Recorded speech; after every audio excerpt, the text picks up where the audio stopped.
నగేష్ గారు, ట్రంప్ రెండోసారి వచ్చినప్పటి నుంచి ఏదో ఒకటి కంపు అవుతూనే ఉంది. అంటే ఏ దేశం ప్రశాంతంగా ఉండాలని కోరుకోవటమో కోరుకోలేకపోవటమో, మరోవైపు ఏమో నేను శాంతి దూతగా ప్రొజెక్ట్ చేసుకోవటం, రెండో వైపు ప్రతి దేశాన్ని తన దారిలోకి తెచ్చుకోవడానికి కొన్ని ఎత్తులు పై ఎత్తులు వేయటం, ఇదంతా జరుగుతున్న వ్యవహారంగానూ ఉంది. అలాగే విదేశీయులు కానీ విదేశీ విద్యార్థులు రావటానికి వీలు కల్పించే వీసాలపైన కత్తి కట్టడం, ఇట్లా రకరకాలుగా అంటే పలు విధాలు బహువిధాలు అంటాం కదా, ఆ విధంగా ట్రంప్ తీరు మనం చాలా సందర్భాల్లో చూస్తూనే ఉన్నాం. అమెరికా ఎగైన్ అన్న ఒక అంశాన్ని ముందు పెట్టుకొని ట్రంప్ ఈ విధంగా వ్యవహరించడాన్ని ఎలా అర్థం చేసుకోవాలి? తిరిగి నేను చెప్పినా కూడా భారత్ వినటం లేదు కాబట్టి నేను ఆల్రెడీ చెప్పిన దానికంటే ఇంకా ఎక్కువ శాతం టారిఫ్లు విధిస్తానని చెప్పటం లేదు, మళ్ళీ నేను అలా అనలేదని ఈరోజు ఉదయం ఒక ప్రకటన చేయటం, రష్యా విషయంలో ఆ విధంగా వ్యవహరించడం, ఇవన్నీ చూస్తే ఏమనిపిస్తుంది? అంటే కొంచెం ఫ్రస్ట్రేషన్ డెఫినెట్లీ ఉంది ఏది ట్రంప్కి. ఈ ఫ్రస్ట్రేషన్ ఏంటంటే మన మీద కన్నాను వేరే రష్యా మీద ఎక్కువ ఫ్రస్ట్రేషన్ ఉంది. ఇప్పుడు ఏం చేసింది, రష్యా మీద ఫ్రస్ట్రేషన్ ఉంది, దాని తర్వాత జో బైడెన్ మీద ఫ్రస్ట్రేషన్ ఉంది. ఇప్పుడు ఏమంటాడంటే ఈయన చాలా మటు అమెరికా సమస్యలు ఏవైతే ఉన్నాయో అది జో బైడెన్, దాని తర్వాత ఒబామా వాళ్ళ తప్పుడు పాలసీతో అయ్యేది. ఈ తప్పుడు పాలసీ ఏమిటంటే ఈ ఇంపోర్ట్స్ ఇదిను. ఒక ఉదాహరణ ఇస్తాను. ఇవాళ నిన్న ఒక US former ambassador to India Eric Garcetti, అతను ఏమన్నాడంటే అసలు రష్యా నుంచి ఆయిల్ కొనాలన్నది ఇండియాకి అమెరికావే చెప్పింది. ఎందుకైతే గ్లోబల్ ప్రైసెస్ అంతా స్టెబిలైజ్ కావాలంటే ఇండియా ఏంటంటే major importer of oil after China. India కొంటే లెవెల్ ఆఫ్ అవుతాయి ప్రైసెస్ అనేది ఆయన చెప్పాడు. నెంబర్ 1. నెంబర్ 2 ఏంటంటే దీనికి మూల ఆధారం ఏంటంటే అసలు యుక్రెయిన్ వార్. అది అందరికీ తెలిసిన విషయం. యుక్రెయిన్ వార్ ఏమిటంటే వీళ్ళు కొంచెం వెస్ట్రన్ కంట్రీస్ కొంచెం రష్యాతో మిస్చిఫ్ చేశారు. దాంట్లో నాకైతే కొద్దిగా అనుమానం లేదు. ఏమిటి, వీళ్ళు 2 సార్లు రష్యాకి హామీ ఇచ్చారు. ఏమిటి, మేము 1999లోని 2004లోని ఏమిటంటే నేటో కంట్రీసు తనకి ఈస్టర్న్ బార్డర్స్లో అంటే రష్యా వైపు ఈ కొత్తగా ఏమి దేశాలు రావు అనేది. యుక్రెయిన్ నేటోలో భాగం కాదు, దాని తర్వాత లిథువేనియా అవన్నీ ఉన్నాయి, వేరే చిన్న చిన్న దేశం పోలాండ్. సో ఇవన్నీ ఏమిటంటే నేటోలో భాగం రాదని. నేటోకి వచ్చేసిందంటే ఏమిటి, నేటోలో ఏమిటి ఒప్పందం, నేటో దేశం మీద ఏదైనా అటాక్ జరిగితే అమెరికా మీద దాడి జరిగినట్టుగా అని ఉంది. సో ఇప్పుడు నేటో కంట్రీస్ అంతా రష్యా బార్డర్లో ఉంటే రష్యా ఏం చేస్తుంది, యుక్రెయిన్ అటాక్ చేసే పరిస్థితి వచ్చింది. సరే, వేరే రష్యా ఏమిటంటే ఎక్కువ మందిని అక్కడ చంపేస్తున్నది, అది వేరే విషయం. యుద్ధంలో ఎవరు బలం ఎక్కువ ఉందో వాళ్ళు అది నిరూపించుకుంటారు. రెండోది ఏమిటంటే అసలు ఇతను బేసిక్గా ఏమిటంటే ఈ టారిఫ్స్ అమెరికాకు అంత అనుకూలంగా లేకుండా మిగతా ఇంతకుముందు రాష్ట్రపతులు బార్గెయిన్ చేశారు అనేది ఆయన ఉద్దేశం. ఫర్ ఎగ్జాంపుల్ ఇండియా తోటి ట్రేడ్ ఇంబ్యాలెన్స్ చాలా పెద్ద ఇంబ్యాలెన్స్ ఉంది. ఇండియా ఏంటంటే $77.5 బిలియన్ ఎక్స్పోర్ట్ చేస్తుంది అమెరికా. అమెరికా నుంచి ఎంత ఇంపోర్ట్ చేస్తుంది, $40.7 బిలియన్. అంటే సుమారుగా $36 billion trade surplus in favour of India. అంటే అమెరికాకి నష్టం జరుగుతున్నది. వాళ్ళేమో ఎక్కువ ఎగుమతులు వాళ్ళకి జరుగుతున్నాయి, మనకేమో తక్కువ జరుగుతున్నాయి. సో ఇదేంటంటే ఇలాంటి చాలా దేశాల్లో ఉన్నాయి. ఇప్పుడు స్విట్జర్లాండ్ లాంటి దేశం మీద 39% ఏది ఇంపోర్ట్ టారిఫ్స్ పెట్టించాడు. సో ఇప్పుడు ఏంటంటే మొత్తం ప్రపంచంలో అంతా ఇది నడవాలి అనే దీంతో ఉండి అందరి మీద వేసేస్తున్నాడు. సరే, చూద్దాం ఇది ఎక్కడ దాకా పోతుందో అనేది. ట్రంప్ ఎలాగైనా 3.5 ఏళ్ళే ఇంకా ఉంది కదా, జీవితకాలం ఉండిపోడు కదా, రెండో టర్మ్ కూడా ఆయనకి లేదు. అవును నగేష్ గారు, అంటే భారత్ను అమెరికా, ఐరోపా సమాఖ్య ఈ రెండు టార్గెట్ చేయటం వల్ల మనకు లాభమా నష్టమా? భవిష్యత్తులో ఏమైనా ఇబ్బందులు ఉంటాయా, లేదంటే ఇప్పుడు మన స్టాండ్ సరిపోతుందా? ఇలా డెఫినెట్లీ ఇబ్బందులు ఉంటాయండి. ఇంత ఇంపోర్ట్ డ్యూటీ టారిఫ్స్ మన మీద వేస్తే మనకి నష్టం ఉంటుంది. మనకి మార్కెట్స్ ఎక్కడి నుంచి వస్తాయి? పెద్ద మార్కెట్ ఏంటంటే చైనా, పెద్ద మార్కెట్ ఏమిటంటే అమెరికా, పెద్ద మార్కెట్ ఏమిటంటే యూరోపియన్ యూనియన్. చైనాతో మనం చైనా నుంచి మనం ఇంపోర్ట్స్ ఎక్కువ చేస్తున్నాం కానీ ఎక్స్పోర్ట్స్ మనం చేయటం లేదు, ఎందుకంటే చైనా మన దగ్గర నుంచి తీసుకోదు. అమెరికా ఏమో ఇంపోర్ట్ బ్యారియర్స్ పెట్టేసింది ఈ టారిఫ్స్ వల్ల. యూరోపియన్ యూనియన్ కూడా అమెరికా ఏం చేస్తుందో అట్లా చేస్తుంది. దీనికి ఏమిటంటే చైనా ఎట్లా ఓవర్కమ్ చేసిందో అది చాలా ఇంట్రెస్టింగ్ ఉందండి. చైనా ఏం చేసింది, 145% వేయాలనేది ఒక ప్రతిపాదన పెట్టాడు ట్రంప్. 145% ఇంపోర్ట్ టారిఫ్స్ పెట్టాలంటే చైనా ఏం చేసింది, ఓవర్ ద ఇయర్స్ ఈ బాండ్స్, అమెరికన్ బాండ్స్ కొంటూ పోయింది.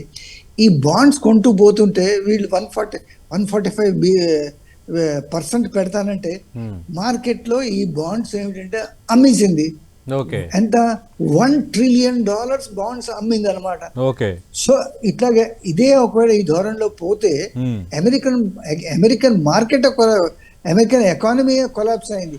అప్పుడు అమెరికా దిగొచ్చి ఇప్పుడు ఏమిటంటే మీతో మాట్లాడతాం, మీరు ఆగండి, తొందరపాటు చర్య ఏం తీసుకోకండి అనేది అంటూ చైనాతో ఏమిటంటే ఇంకా డిస్కషన్ జరుగుతున్నాయి. ఈ రోజు పత్రికల్లో వచ్చింది ఏమిటంటే నేను వీలైతే నేను షీ జిన్పింగ్ తో కూడా మాట్లాడతాననే దీంట్లో ధోరణిలో ఆయన ఉన్నాడు. ఇప్పుడు ఏమిటంటే జయశంకర్ సతీష్ గారు చాలా ఇంట్రెస్టింగ్ స్టేట్మెంట్ చేశారండి. మీరు యూరోప్ సందర్భాన్ని చెప్తున్నారంటే, Europe's problems are the world's problems, but the world's problems are not Europe's problems అనేది వాళ్ళ ఆ ధోరణితో ఉన్నారు. అది ఇప్పుడు వీళ్ళు చూడండి, అమెరికా ఈరోజు అమెరికా యురేనియం తెప్పించుకుంటున్నది, ఇది for it's nuclear power plants. దాని తర్వాత పెలేడియం తెప్పించుకుంటారు రష్యా నుంచి, రష్యా నుంచి. ప్లస్ ఏమిటంటే ఫర్టిలైజర్స్ అండ్ కెమికల్స్ రష్యా నుంచి తెప్పించుకుంటున్నది. సో ఏమిటంటే దాని తర్వాత కానీ విచిత్రంగా నాకు తెలియదు, మేము యురేనియము తర్వాత ఫెర్టిలైజర్స్ రష్యా నుంచి తెప్పించుకుంటున్నామా, నాకు తెలియదు ఆ సంగతి అని ట్రంప్ చేసిన కామెంట్ మరి సిల్లీగా ఉంది. చాలా చాలా సిల్లీగా ఉంది. ఒక ప్రెసిడెంట్ అయ్యి ఉండి ఇది జగమెరిగిన సత్యం. ఇది ఏంటంటే రష్యా దగ్గర నుంచి యూరోప్ కొంటున్నారు. అచ్చా, ఇప్పుడు యూరోప్ వాళ్ళు అమెరికా అయితే ఇవన్నీ కొంటున్నారు, ఏది uranium, titanium, oil cakes, turbo jets ఏవో కొంటున్నారు. యూరోప్ ఏం చేస్తున్నది, ఇప్పుడు ఇండియా కూడా ఏమిటంటే కొంచెం ఇండియాలో కూడా మనం ఏం చేయాలి, ఇండియా రష్యా నుంచి ఆయిల్ చేసి, ఇండియాకి ఏంటంటే రిఫైనింగ్ కెపాసిటీ చాలా బాగా ఎక్కువగా ఉంది. రిఫైన్ చేసి మనం డీజిల్ను దాని తర్వాత ఏవియేషన్ ఫ్యూల్ యూరోప్కి అమ్ముతున్నాం. అది ఎంత మటుకు నైతికంగా కరెక్టో కాదో అనేది అది ఆలోచించవలసి వచ్చింది. బట్ పాయింట్ అది కాదు. పాయింట్ ఏంటంటే మనని విమర్శించే వాళ్ళు రష్యన్ ఆయిల్ ఇండియా ద్వారా ఇండైరెక్ట్ గా కొనుక్కోవడం అది ఎంత మటుకు కరెక్ట్ అనేది అక్కడ ఇష్యూ వస్తుంది అనమాట. సో ఇప్పుడు ఏమిటంటే ఇది ఇండియా ఇప్పుడు తీసుకున్న స్టాండ్ కరెక్టే. ఇండియా రష్యాని ఎట్టి పరిస్థితిలో, అది రష్యా ఏంటంటే మనకి ఆల్ వెదర్ ఫ్రెండ్, అమెరికా ఏంటంటే ఒకసారి మనకి ఫ్రెండ్ ఒకసారి ఎనిమి. అమెరికా గురించి చెప్పాలంటే మొన్న ఎండకు గొడుగు పెట్టే రకం అమెరికా, అండగా ఉండే రకం రష్యా. మొన్న ఈస్టర్న్ ఆర్మీ కమాండ్ వాళ్ళు ఒక ప్రెస్ క్లిప్పింగ్ ఒకటి రిలీజ్ చేశారు, మీరు చూసే ఉంటారు. దాంట్లో ఏముంది, 1954 నుంచి 1971 దాకా America $2 billion worth of arms ఏది వీళ్ళకి ఇచ్చింది పాకిస్తాన్ కి. దాంట్లో ఏమిటంటే F-16s, sabre jets, patent tanks వీళ్ళంతా ఇచ్చింది. వాళ్ళు ఇచ్చినప్పుడు తప్పు లేదు. రష్యా దగ్గర మనం బ్రహ్మాస్ కొన్నా లేకపోతే సుఖాయ్ జెట్స్ కొన్నా ఇది ప్యూర్ హిపోక్రసీ అండి.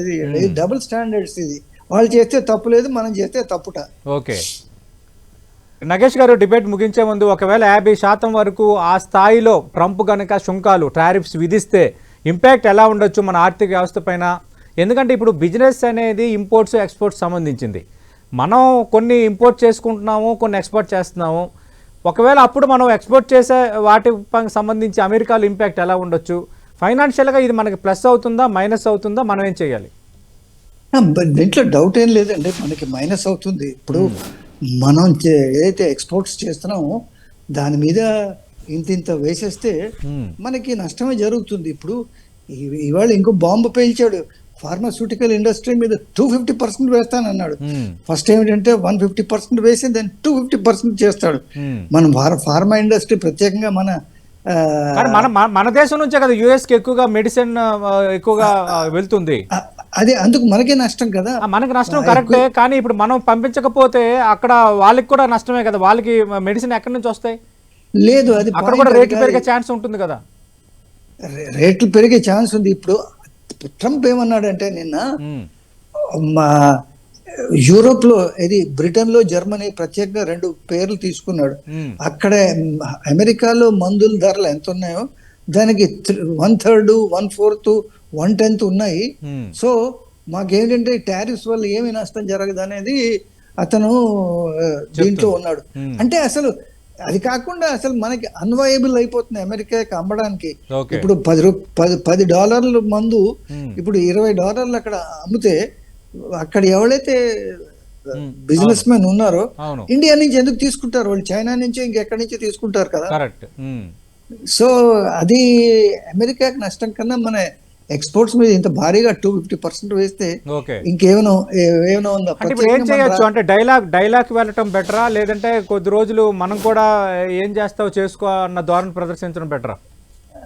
అంటే ఎప్పుడైనా డైలాగ్ మంచిదే, కానీ ఇలాంటి పరిస్థితిలో రోజుకు ఒక కొత్త డిమాండ్ పెడుతున్నప్పుడు దాని తర్వాత వైట్ హౌస్ నుంచి ప్రతిరోజు ప్రెస్ సెక్రటరీ, ట్రెజరీ సెక్రటరీ, దాని తర్వాత సెక్రటరీ ఆఫ్ స్టేట్ ఒక్కొక్క స్టేట్మెంట్ ఇస్తుంటే ఇలాంటి వాతావరణంలో చర్చ ఎలా జరుగుతుంది? అవతల పక్క నుంచి కొంచెం ఈ వాళ్ళు చేస్తున్న ప్రకటనలు కొంచెం తగ్గితే చర్చలు జరుగుతాయి. కానీ ఇప్పటికి ఇంకోటి చూడండి ఎలా చేస్తున్నారు. ఇప్పుడు 5 విడతలు చర్చలు జరిగాయి. ఆగస్ట్ 25th నాడు ఇంకో విడత చర్చ ఉన్నది. అసలు ఆ చర్చ జరగకుండానే ఈయన రోజుకు ఒక ప్రకటనలు చేసేస్తున్నాడు.